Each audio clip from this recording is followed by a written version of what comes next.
Patience. Ceux qui savent attendre construisent ce que les autres ne feront jamais. Mes amis, prenons un instant, juste un instant.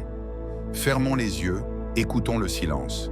Ce silence qui, loin d'être vide, est l'espace sacré où germe la patience. On vit dans un monde où tout va vite, où l'on clique pour aimer, pour commander, pour partir. Un monde où attendre est presque vu comme une faiblesse, une perte de temps, un échec. Et pourtant, la patience est amère, mais son fruit est doux, écrivait Jean-Jacques Rousseau. Car la patience n'est pas une absence d'action, elle est la plus haute forme de maîtrise de soi. Elle est cette force tranquille, ce feu intérieur que rien ne presse, mais que rien n'éteint. Attendre ne veut pas dire rester passif, non. Attendre, c'est choisir le moment juste, c'est bâtir en silence, poser une pierre après l'autre, quand les autres courent après des châteaux de sable. C'est faire confiance à l'invisible, à ce qui pousse en profondeur, loin des regards, comme la graine qui se prépare à devenir arbre.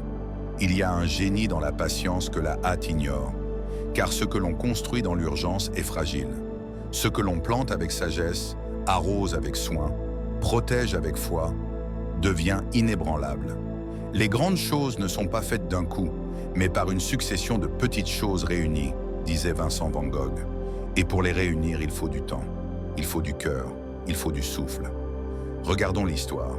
Les bâtisseurs de cathédrales travaillaient à des œuvres qu'ils ne verraient jamais achevées. Ils sculptaient des pierres pour les siècles à venir. Pourquoi? Parce qu'ils croyaient en l'éternité d'un projet juste. Parce qu'ils savaient que la beauté se mérite, que le sacré se forge dans la durée et que rien de grand ne naît dans la précipitation. Être patient, c'est refuser les raccourcis. C'est choisir la voie étroite de la persévérance. C'est accepter les saisons de vide, de doute, de solitude, non comme des pertes, mais comme des préparations. Car celui qui sait attendre ne recule pas. Il prend élan. Il grandit là où les autres abandonnent. Il prépare ce que les autres ne voient pas encore. Patience donc, non comme une résignation, mais comme un art de vivre. Une déclaration de confiance envers l'avenir.